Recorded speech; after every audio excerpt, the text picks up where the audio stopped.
And why don't we get started? Here's our agenda.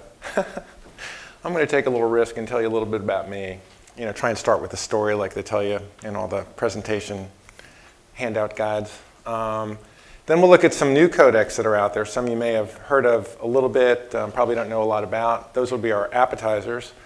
And they are, as you'll see, light and fluffy, but not very filling. And then we'll get to the main course, which is, you know, talking about VP9 and HEVC. So just to kind of give you a little perspective of where I'm coming from with new codecs and new technologies is that I started working in compression in 1992. I was 10, of course. And I worked for a compression company that was founded by a Georgia Tech professor who was a genius. It was fractal-based compression. And I worked there for about 2 years, and we did pretty well. We sold the still image technology that was incorporated into Microsoft Encarta, which was the first CD-ROM-based encyclopedia. And then I got out in 93 and started writing about video compression. In about 1997 or 1998, I got a call from a company in Dallas who said, you know, some professor has come up to us and said he's got this great new technology for compression, and we've looked at it and we think it's great, and we're about to give him $10 million. Can you come out and test it and see if we should invest in this? And by the way, if it works out, you know, we're going to be looking for somebody to help market this, so there may be a job for you. So it was a really, really high dollar per hour kind of contract. So I flew out to Texas, and it was really great. And then I was in a big room with the professor, and he was showing us video, and there were senior executives from this really major company sitting in the room, and the check for $10 million was prepared but not signed. And we watched the demo, and then I said, can I see the file on the hard drive? You know, because I wanted to see what the size of the video file was. And the professor was like, well, no, not really. We can't really, you know, isolate that file. And it's like, well, sure you can. I mean, there's got to be. Just show me what the source file is that you're playing. And it turned out the source file was like 10 times larger than what he said the compression was. And, you know, he kind of hemmed and hawed and said, yeah, you know, this is a simulation, but we're sure we'll be able to prove this out you know, when we finally get the technology done. The bottom line was he didn't get the $10 million. I didn't get the job. And I'm very, very skeptical when I hear claims about new compression technologies. I do really believe that there are great strides that can be made. But until I see it, I mean, I don't think I'm God's gift to codec testing. But we got a call from a codec vendor a couple of weeks ago, and he said, you know, we've got this H.264 technology that's better than anything you've ever seen. You know, it's really groundbreaking, all the adjectives that you would expect. And what I did was I said, okay, well, let me use your cloud service to test it. So I uploaded a file, and then I created a file with Sorensen squeeze using X.264, you know, something we've all done dozens of times. And the file quality was pretty much the same. So it's like, well, you know, show me what you based your claims of groundbreaking on, and then I can make a determination. So that's, you know, that's kind of my objectivity. I mean, I've been on the marketing side. I've written the marketing copy for codec companies before. So I kind of know what goes into that, but I also know that until you actually see the results, you can't, you know, you shouldn't get too excited. But there are some new things coming. We'll cover what those are, and then we'll look at we'll look at VP9 and HEVC. Anybody hear of Dala? Anybody hear of Ogtheora? So Ogtheora was the original HTML5-based codec, which, in my view, was mercifully put to its permanent sleep when Google open sourced VP8, because it wasn't that bad a codec, but it really wasn't anywhere close to being marketable and productized. It really was just, it wasn't there. So Dala is from the same people who brought us Ogtheora, but they also brought us the Opus audio codec, which is anybody using Opus in any way? That's kind of, every time they mention Dala, they mention Opus as this big grand success that, you know, hey, we did this with Opus, we can do this with Dala. And I've just not met a lot of people who've used Opus, so I can't really judge that. But it is Mozilla. They've obviously done some good things, and it is zip.org. And the goal of Dala is to provide a video format that's free to implement, use, and distribute. So basically, they're trying to get around the licensing implications of X.265, H.265, and you know, VP10 or VP9 is going to be royalty-free, we think. We'll cover that in a few minutes. But the next technology introduced by Google after VP9 may be patent encumbered as well. So they did a deal with MPEG-LA for VP8 and VP9, but we don't know what's going to happen with VP10. So the goal of DALA is, we want to produce something that is not IP encumbered. So not a lot of information out. There's nothing you can test at this point. These slides are from the Free and Open Source Developers European meeting that kind of shows what their goals are. And then the URL for this is obviously on the page below that. So this is, Free and Open Source Developers European meeting. And here's some of the progress made by DALA. Again, this is kind of the simulation stuff that they do. There's no files that you can test. There's no codec that you can test. But they're showing pretty impressive development. And they're showing, I think, that they're getting pretty close to H.265. And this is kind of interesting. I mean, this is where they say, the things we're working on appear to work, but there's a lot more to be done. Of course, all of us are distracted by trying to make HEVC and VP9 work. And we did it with Opus, so we can do it with DALA. And this is from the, this is pretty significant. This is from the IETF. And this is, a working group that's created to come up with the next generation video codec. And again, the video codec here for them is real-time communications, competitive to existing codecs. And IPR is intellectual property, so basically, no IPR, you can use it free and open source. And here's their goals, better than state-of-the-art, so better than HEVC, and a defensible IPR. So basically what they're trying to do is they're trying to build a codec with totally new technology. They're saying, we're going to ignore every advance that's licensable in the past, and we're going to go out and we're going to try and create it. And they've identified 4 areas they think they can produce the necessary compression, but not step on anybody's intellectual property rights. So this is where their targets are, and this is the summary from their comments, from the IETF meeting. It's making good progress. We'd like to contribute it as a potential candidate for the net video codec. Again, a standardized codec that's free and open source. So, the benefits of DALA is it's an open standard. It's supported by the Internet Engineering Task Force. It's got experienced codecs developers. They've already got a cool T-shirt, which says "Another day, another DALA." I know it's tough to read up here, but you can download the handout and see that. The negative, from my perspective, is they can't benefit from anything that's been done before them. So they really, basically, if it's something that people have patented or otherwise protected, they can't use it. So basically, they're starting from a whiteboard, and that's pretty tough. I mean, a lot of this ground has been very, very effectively plowed over the last few years, and whether they can meet this accomplishment, it's really tough to tell. My guess, I wouldn't, odds of being relevant within 2 years, I think it's pretty small. So this is not one that would keep me awake at night if I was choosing a UHD technology to deploy. So ArmView, this was kind of a backstory. I mean, we were sitting there in January of 2015, and we were thinking nothing's new coming from the codec world. We have HEVC, we have VP9, we won't see anything else. And then within 3 or 4 months, we saw 3 or 4 major press releases that came out and said, hey, we've got this new thing.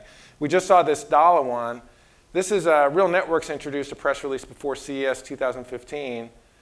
And any new codec is going to get a lot of attention. And, so what really is there, and it's the claims in the press releases. It's a new high-definition codec, revolutionary product. And it was interesting that it was pointed at HD, not UHD, because, we kind of pointed it at HD 3 or 4 years ago. And I think it turns out that this is a product that's successful in China, but it's not been particularly successful anywhere else. So they were trying to build on this. They dropped support for their Helix product line in late 2014. That's their server-based product line. And then if you do a search for the codec on their website today, there's no results found.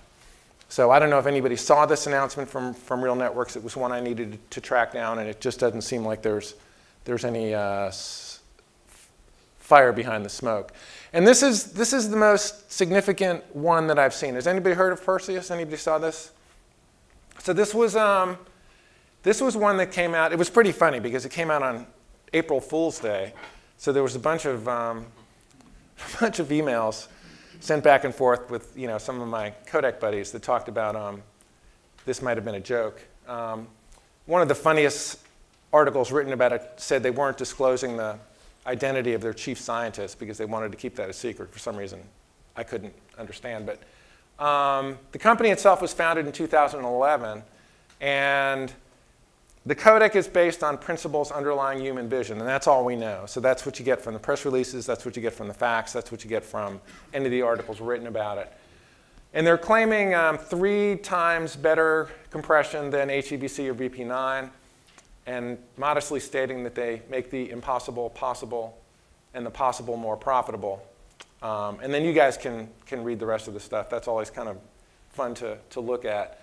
And more specifically, they were reviewed, or not reviewed, they were interviewed by BBC, and the BBC article said, and you can see the URL at the bottom, Netflix is currently talking about 25 megabits per second for 4K, which translates to 12 to 16 megabytes of bandwidth actually required. And vNova is saying it can deliver the same picture quality at between 7 and 8. So the bottom line of their claim is, same picture quality as HEVC/VP9 at half the data rate. And we absolutely, we've requested review copies. We requested, can you code this file for us and let us look at the results? And they haven't. We started talking to them when they first came out, and then they stopped talking to us. So most impressively about Perseus is they've got some companies who are working with them. Now, I'm pretty skeptical about industry announcements like this. Everybody wants to get their name on a press release. But Sky Italia is actually saying that they're using the technology. So they're saying we're deploying the technology today. And then Hitachi came out for NAB and said we've got an end-to-end deployment-ready UHD ecosystem ready to roll out. So anybody here test that? I was guessing not.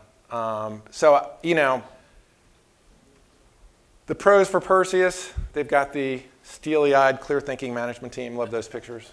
And they appear to be very well funded, and they appear to be pretty marketing savvy. This is not a professor in a back room. This is guys who've done it before with some pretty impressive credentials. They've got some pretty good partners. Again, some of those partners, it's hard to really judge how real the relationships are. But if Sky Italia is saying they're using it, then you have to think they're using it somewhere. It could be backhaul, it could be somewhere in the back room, but it's not an idea that they've agreed to kind of help market. And then the negatives are, we just don't know enough about the technology to say that it's real. Has anybody tried to look at Perseus? We heard at dinner the other night that they were now charging, if you wanted a demo, they would charge you X. And I don't know how credible this is, but that's kind of what I heard from another guy in the streaming media group. So I don't know if that's really where they are. But I mean, a lot of these companies, they kind of get there. I mean, they're selling the secret sauce, and I wouldn't be shocked if that's the way it really was. Again, we asked them for samples or the ability to review back when it first came out. They said, we'll consider it, blah, blah, blah. I sent them a couple emails before this event trying to get some competitive samples. They wouldn't provide anything. They, in fact, didn't respond to my emails. So it's really hard to judge how relevant they're going to be in 2 years. But the bottom line is, these guys are McKinsey ex-consultants. They've done some things. They've produced some products. They've built some companies. So you don't think it's all smoke. So this one is one I would want to watch. But again, until they provide the ability to test it, it's hard to get excited about it. So that's our appetizers. Like I said, it's pretty light and fluffy. And I wanted to spend some time looking at VP9 versus HEVC. Anybody using VP9? Anybody? Anybody using HEVC? What are you using HEVC for? Right now, just evaluating it. Anybody actually using HEVC? And I'm not trying to be dismissive, but so VP9, the high-level value proposition of VP9 is it's free. And anybody see the announcement from Google that said they've streamed 25 billion hours of VP9? So they streamed 25 billion hours of VP9 in the 12 months ended April 2015. And I looked at the files they were producing, and they were generally 35% smaller than files encoded with H.264.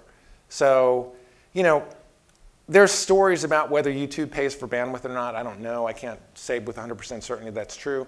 But if you're cutting, if you are paying for bandwidth in your YouTube and you're sending 25 billion hours of video out and you're cutting 35% of your bandwidth cost, that's a lot of money. So, but I think the market, it's not the market's rejecting VP9. I think the market hasn't embraced UHD yet. And I think the other point about VP9 is it's an HTML5 based technology, and that makes it very difficult to use if you care about things like, say, DRM, or So I think the whole market structure for UHD codecs is not yet mature. I think VP9 presents a pretty attractive value proposition, particularly given the places it plays where HEVC doesn't play. But again, we're so new into this UHD codec world that it's not surprising that very few people are using it. So here's kind of the discussion points. How do you compare a codec? These are the 5 points I decided to look at. Cost royalty structure, HEVC, the MPEG royalty was set. And then again, very close to April 1st, HEVC Advanced came out. Anybody see that announcement? So it was a second royalty group came out. And it wasn't shocking that a second royalty group came out because there was a lot of companies represented in the H.264 patent group who weren't in the MPEG-LA HEVC group. So you kind of knew they were out there floating around. It's never good. It's never good when you see you may have to pay more for the technology. But I think anybody who was seriously considering HEVC had to know that this was coming. But it does create uncertainty regarding the royalty costs. I mean, MPEG-LA, the terms were 20 cents per encoder, decoder, $25 million cap, no royalties for encoded video ever. So, H.264, if you're subscription or pay-per-view, you can end up owing a royalty to MPEG-LA. None of that was going to be in place with the MPEG-LA HEVC royalty. So the big thing about HEVC Advanced, I don't think they can really charge a whole lot more than what MPEG-LA is charging. If you look at the FRAND, free and open source licensing patent models, they really can't, they can't go much beyond the 20 cents because that's already been established as the fair and reasonable pricing. But they can charge for content, or they can try and charge for content. So if I'm a major publisher and I'm looking at implementing HEVC to save money, all of a sudden I don't know how much it's going to cost me to encode those streams. Whereas with MPEG-LA, you kind of knew it wasn't going to cost you anything from a content royalty perspective. And now HEVC Advanced, we don't know what they're going to try and charge. They said that they'll have the policies in place by Q2, and then the actual royalty agreements you can sign by Q3. But I think it puts a little bit of uncertainty in the market that wasn't there before they came out. VP9, again, I kind of alluded to this at the beginning. VP9 signed a cross-licensing agreement with MPEG-LA for VP8 and VP9. Basically said, hey, we can use the technology in H.264 and HEVC for these two codecs, VP8 and VP9, and you can't sue us. And I don't know if money changed hands, or I don't know what the basis of the deal was, but the bottom line was nobody was going to sue Google for VP8 and VP9, except for Nokia, who didn't sign that agreement. And now we have this whole new group of IP owners who may decide, hey, we don't like the MPEG-LA deal. We didn't sign it, so we're going to go after Google. So I think not only does HEVC Advanced put a little bit of uncertainty on the HEVC royalty structure, I think it also adds some uncertainty what's going to happen to VP9. I don't, and then it's just an additional risk that there may be royalties on VP9, or there may be license issues you didn't expect before HEVC Advanced came out. And then the whole quality thing. I mean, quick poll: how many people think the ultimate quality of VP9 versus HEVC will be the determining factor for which codec succeeds? Okay, so it's we'd like to measure what's measurable, but whether or not that's particularly relevant is a totally different situation. I mean, VP8 was a great codec, but it had absolutely no chance against H.264 because H.264 was far ahead in implementation. It played everywhere. But so, you know, you focus a lot on VP9 versus HEVC, but at the end of the day, if they're close, I don't think it's going to be a determining factor. And really, you know, cut to the chase, they're close. You know, the tests that I did, both for a presentation I gave last year at Streaming Media West, an article that appeared, it's currently on Streaming Media website, is I looked at 3 separate files. I used a Cintel animation because I wanted to test animated footage. I used the Tears of Steel movie because I wanted to test, you know, movie-type content. And then I created a test clip from 4K source I shot last summer that was a mixed clip with talking head, high motion, high detail, just a bunch of different scenes. And then I tested at 3 resolutions and data rates, 720p, 1080p, and 4K. Significantly, the files were encoded to my specs by Google and MultimediaWare, who are controlling the X.265 codec. So they encoded for me. And the reason I asked them to encode for me was because they know their codecs better than I do. And a lot of the previous studies had created their own encoding parameters, which, you know, if you don't know VP9, it's very easy, you would think, not to get an optimal encode. So Google prepared the command line files for me. I verified the encodes. I verified the timings. And, you know, and then I ran the tests. I originally ran them in December, and then I got an X.265 update on Friday a few days ago. So I ran some tests. There are some caveats that relate to those, but it is a new version of the X.265 codec. And then I measured primarily objectively with the Moscow University Video Quality Measurement Tool. Who's here has heard of SSIM? SSIM, PSNR are, you know, objective quality metrics. The one I like best from the University of Moscow Video Quality Measurement Tool is a measure called the VQM. And the thing to know about VQM is lower scores are better. So SSIM, PSNR, higher scores are better. VQM, lower scores are better. So we're going to look at what the scores are like in a second. And then there's a researcher in Europe who I think I'm going to be working with to add subjective evaluations to the codecs to the clips that I encoded. So I looked at the objective. I did some quick quality subjective tests, but we're going to run some blind tests in front of just normal people to see what they think from a quality perspective. You know, objective tests are nice, subjective tests are a nice addition to those. And then, you know, I just wanted to include these so you knew what I was testing. And, you know, this, if you weren't here when we got here, this is available for download on my website at streaminglearningcenter.com. Basically, again, 720p, 1080p, 4K for the 3 test files at data rates I thought were going to, you know, be relevant. Some test caveats. You know, I got the updated code from X.265 on Friday. The files that I produced for X.265 are between 5 and 8% too small. You know, I try and get between 5%. You know, if I target, you know, 1.3 megabits per second, I want to make sure I'm within 5% of that. These files were a little bit lower than that, so I think the ultimate scores will be a little bit better. I'm going to update my tests this coming weekend, and you can get the final PDF on either Streaming Media or my website, streaminglearningcenter.com. And Google claimed some improvements, but didn't supply a new EXE. So Google said, yeah, we made some improvements, but we can't get you an EXE in time for your own testing.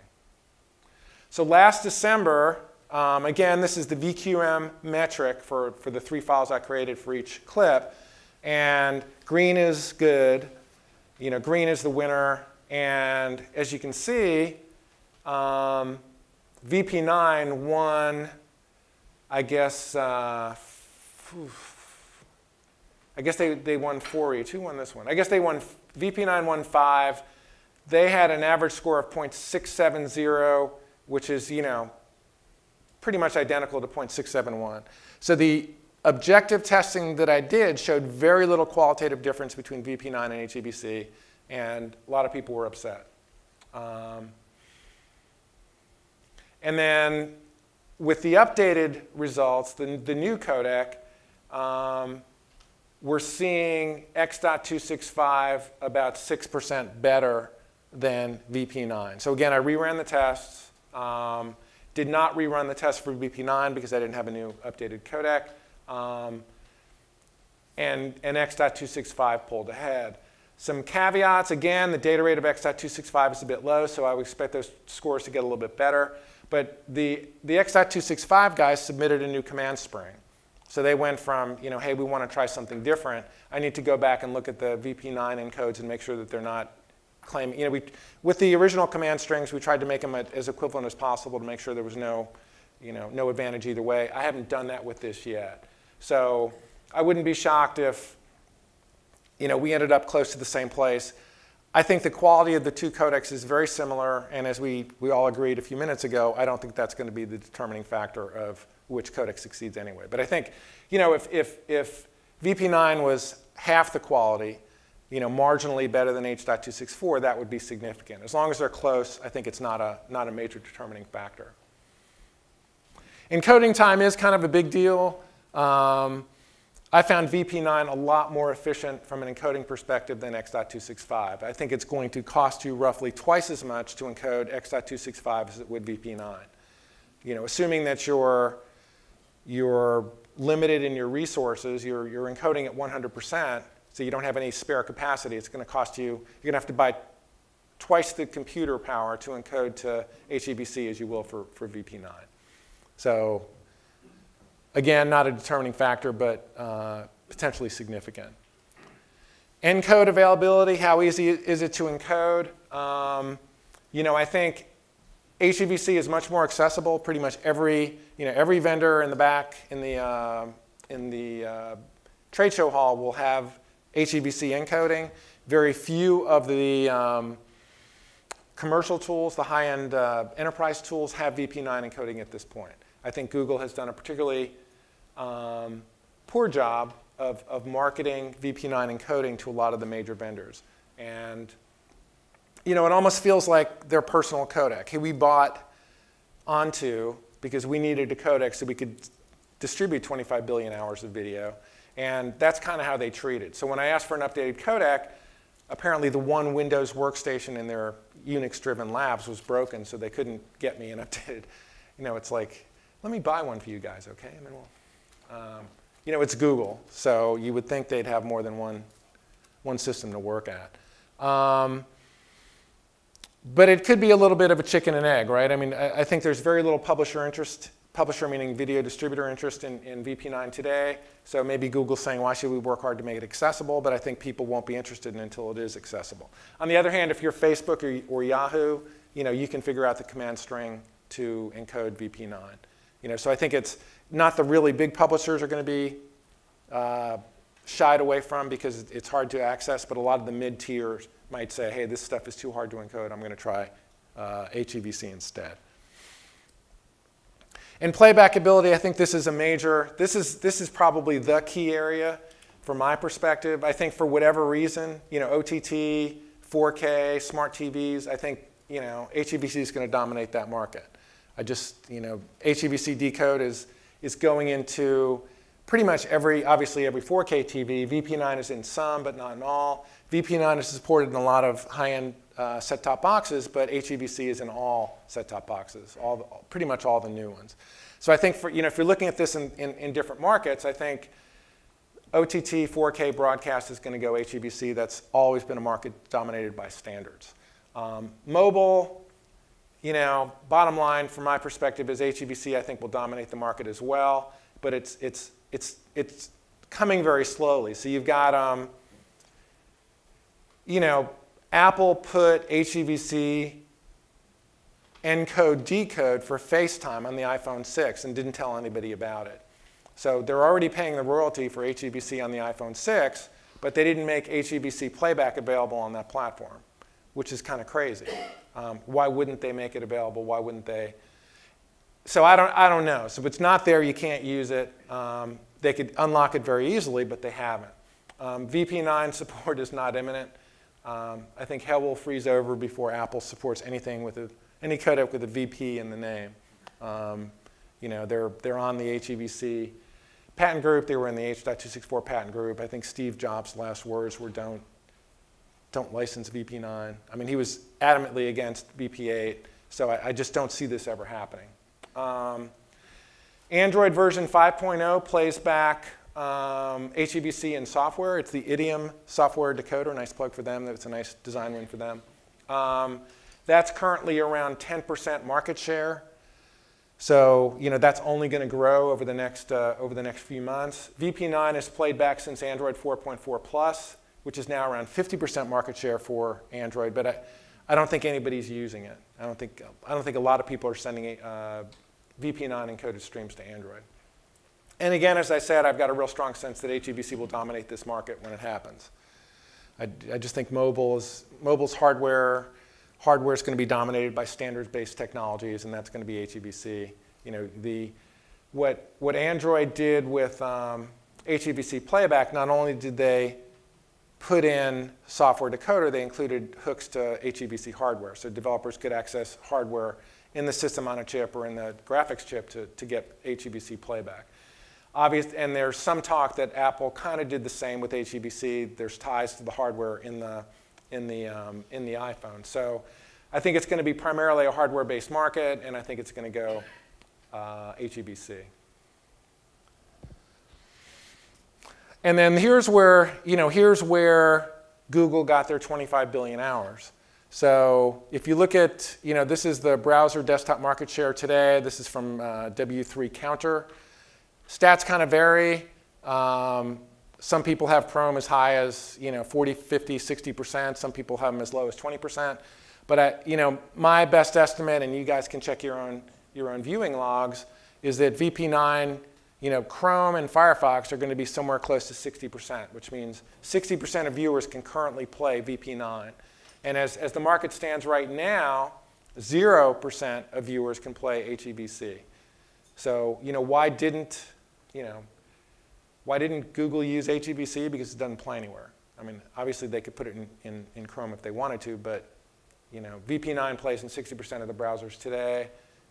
HEVC plays nowhere, and that's so. When you think about somebody like Facebook or somebody like Yahoo or somebody like any of the other UGC sites who don't need DRM, we think about them implementing a UHD technology. Why wouldn't they use VP9? Why would they use HEVC? Let's put it that way. It doesn't play anywhere.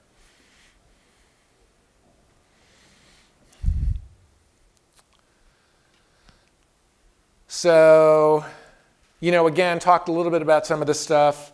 Why hasn't anybody else followed suit? I think it's coming from Facebook and Yahoo. And again, if you're CBS or NBC, you can't use HTML5 playback, which is how you access VP9, until the encrypted media extension, media source extensions, all that stuff sorts out so that HTML5 is actually usable. So I think if you're distributing premium content, you can't use HTML5 playback, which means you can't access it within the browsers that we talked about. You can only access it via HTML5-based playback. So I think they're sticking with Flash or Primetime or some solution like that because they need to protect their content in a reasonable way. So I think it's a pretty small subset of potentially very large customers who could be using VP9. And I would be surprised if they didn't start using it pretty soon, but who knows? Browser market share looking ahead, Microsoft has announced they will include HEVC in Windows 10. I blogged. It's kind of a jerky thing to do, but I saw it as a significant negative for HEVC, given the uptake of Windows 8.1. And then I got in a big debate with some guy who thinks Windows 10 is going to be the greatest thing since sliced bread. So I mean, right now, I think it's 3 years after its shipment, Windows 8.1 is like 10% of all Windows installations. So let's hope Windows 10 is better. It gets adopted en masse, and in 2 years, it's 50% of the market. But if it's as slow as Windows 8, Windows 10 is going to have very little impact on the HEVC market for a long, long time.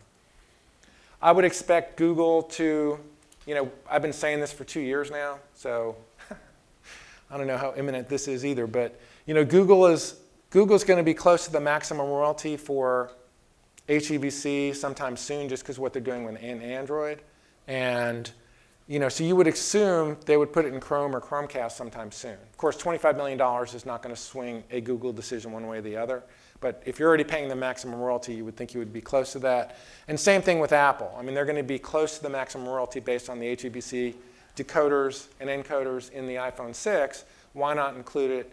Why not include playback on the iPhone? And why not include it in Safari and OS X? Because it's basically free. You've already paid the royalty. And then I don't think it's ever going to appear in Firefox and Opera. Firefox has found a way to, Firefox and Opera never licensed H.264. They found a way to leverage H.264 support in the operating system. Whether they'll be able to do that for HEVC kind of remains to be seen because it's not in any operating system today. But I don't think we're ever going to see it natively in Firefox and Opera. If they don't get it from somewhere else, these companies can't afford the $25 million to license it directly. And as kind of summarizing as to the new people, Perseus is the only one that looks like it may be possible, may be relevant in the short term. Dala is a day late and a dollar short. Real networks just, it seemed like somebody said, hey, let's put a press release and do nothing, and I think that's kind of what happened. And as between HEVC and VP9, I don't think quality will determine the success of either codec. I would expect Facebook, Yahoo, or somebody like that to use VP9 in the next 6 to 12 months via HTML5. But I expect HEVC to start appearing in browsers and operating systems in the next 6 to 12 months as well. And if VP9 doesn't start to take off, it's gonna kind of disappear. It'll be a nice technology for YouTube, but it'll never be widely disseminated, never be widely used like VP8.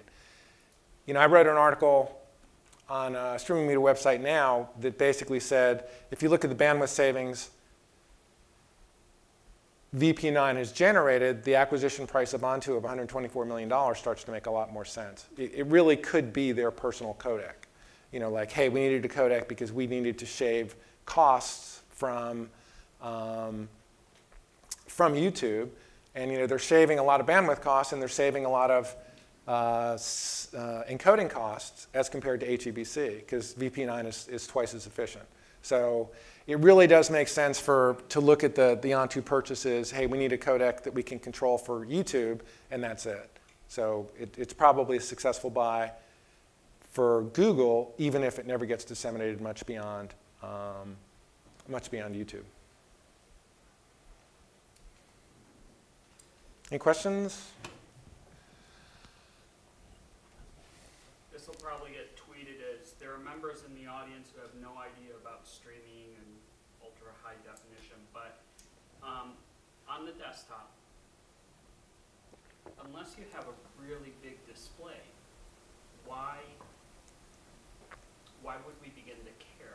If you're looking at 4K resolution, but it's only inches from your screen, is it the biggest important part, that TV in the living room where you can actually appreciate that resolution? It's the next big thing.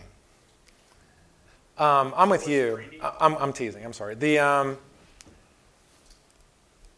It's kind of a different discussion. I think it's very, very relevant, but I think it's kind of a different discussion. I think it appears that 4K is much more significant in the OTT space than it is in the general streaming space.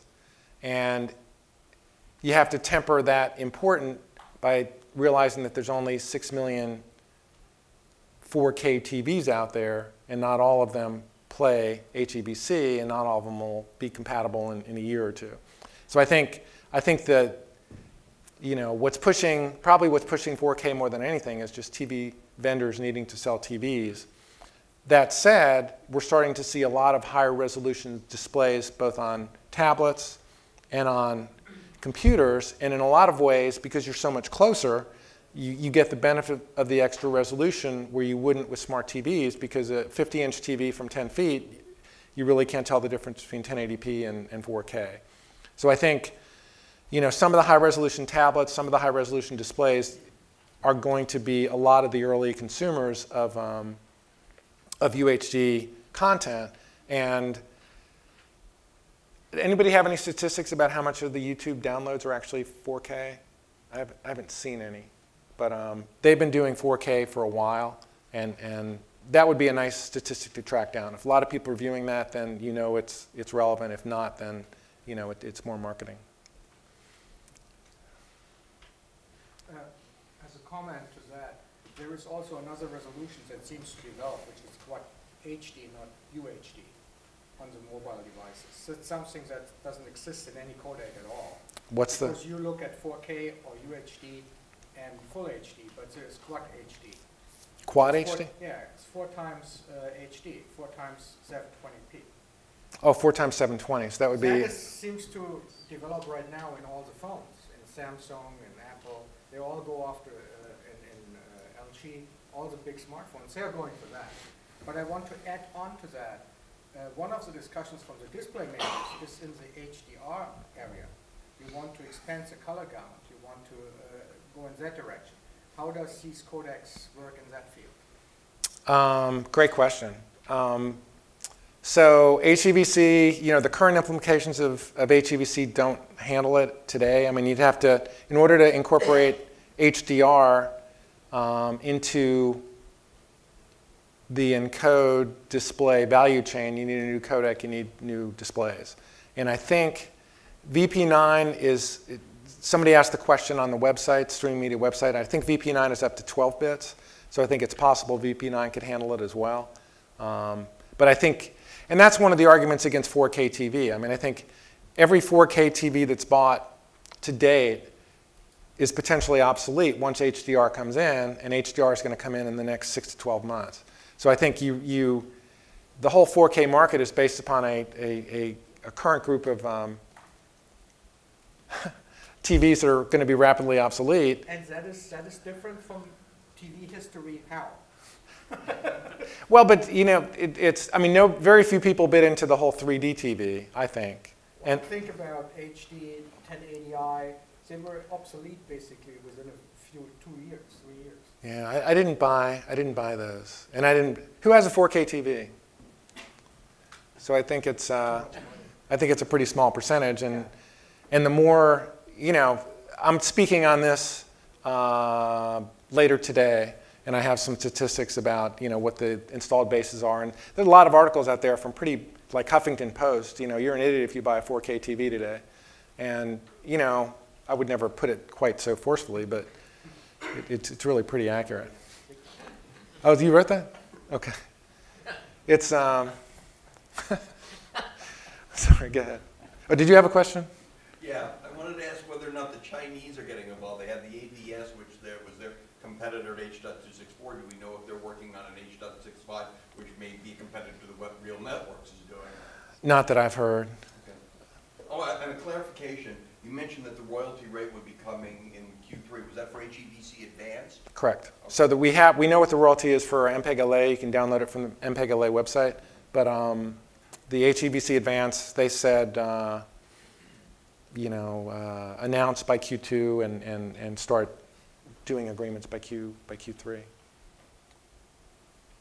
I was curious about your VQM measurements on VP9 and HEVC. Say it again? I was curious about your VQM measurements right. On HEVC and VP9. Were those file level measurements, so the average over the entire file? Those were the average over the entire file. And that's what's interesting about that is great question. When you analyze codecs, you can do it two ways. You can have a 5-second talking head file, and then analyze that, or you can have like a 90-second file with mixed content, which is, you know, probably most of the content out there is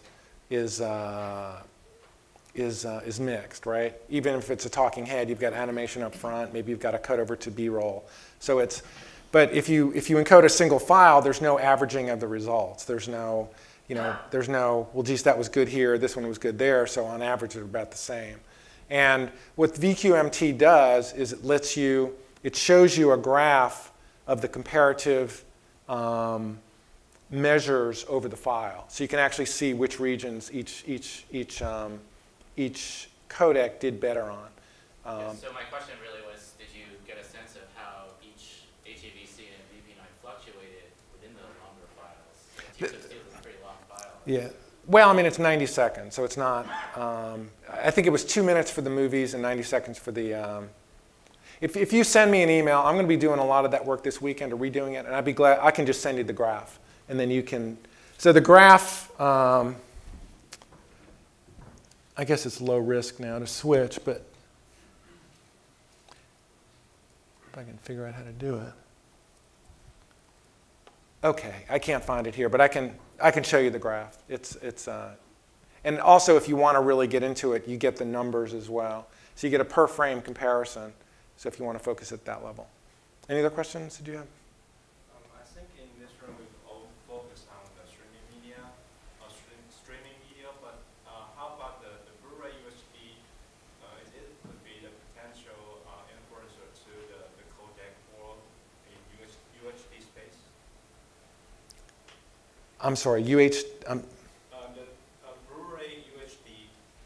Oh, Blu-ray. Yes, just announced in this February. That would choose HEVC as the Blu-ray video codec for UHD. I don't know anything about that. I mean, I know it's kind of coming. I guess I assumed that was HEVC, but are you thinking it's still kind of up for grabs and it might be VP9 as well? I just want to know from your viewpoint, if it could be an influencer to the UHD codec between the HEVC and VP9. I think, you know, one of the interesting things that we talk about, what's it cost to encode an hour of video? So assume you have to encode an hour of video and you're encoding 9 streams for adaptive streaming. How much does that cost? Let me hear some estimates. Anybody? Who thinks more than $100? Who thinks more than $50? Who wants me to shut up so you can get out of here? The cost to encode an hour-long video is $24. And that's some math I put together looking at cloud encoding for. So really, I think it's relevant, but it's not dispositive because I think, you know, I looked at the same argument with HDR. And I think if you look at Netflix having to re-encode their entire library of 8,000 movies, it's going to cost them $300,000. So that's not going to swing a technology decision. So I think if you have to encode multiple times, if you're a high volume producer, it's not that significant. I think it's relevant, but it's not going to be a deciding factor. You know, going back to your slides on browser share, Windows was going to include HEVC along with potentially. I'm sorry, can you speak up, please? Browsers including HEVC. The owner of the branded end product has to get the FLA licensing done to be able to deploy products. Does it mean if the browsers incorporate HEVC that premium like players or premium publishers will not be able to use it unless they still go ahead and get the appropriate licensing with FLA to be able to use those HEVC codecs which might be embedded as part of the browser? I don't think so because that's not how it worked with Flash. You know, with Flash, once it was in the player, everybody could use it. So you didn't have to, you know, Adobe paid the $5 million to include it in Flash, and then they were done. So everybody could access that player. There might be with H.264, there was the potential for royalty for subscription and pay-per-view content, but barring that. Why should people wait to get this licensing? They can just wait until the browsers have, or desktop I mean, that they can wait for all the browsers to have the HEVC codec embedded in them and then just go and leverage that without having to go worry about publishing premium content to devices. I totally agree. But you know, the thing is, what happened with H.264 was that it was a $5 million decision for Adobe, and they made it. And you know, when they made that in 06, whatever year it was, I mean, there was no mobile, there was no OTT, it was all browser-based, and they changed the world in one $5 million decision. That doesn't exist anymore. Number one, there's no player who can do that because it's all browser-based. And number two, we just play video in so many more places. So I don't know why Chrome, you know, again, $25 million for Google or for Apple or for Microsoft is small change, but they haven't done it. You know, Adobe is never going to do it because $25 million for them is, you know, I looked a few quarters ago and their net for the quarter was 50 million. So you can imagine the conversation between the product manager and the CFO. It's like, yeah, we'd like to license HEVC and cut your earnings by 50%. I mean, that's not going to happen, but Google and Apple, it really could. But it hasn't. That's the point. It hasn't. Any other questions? Okay, thanks for your attention.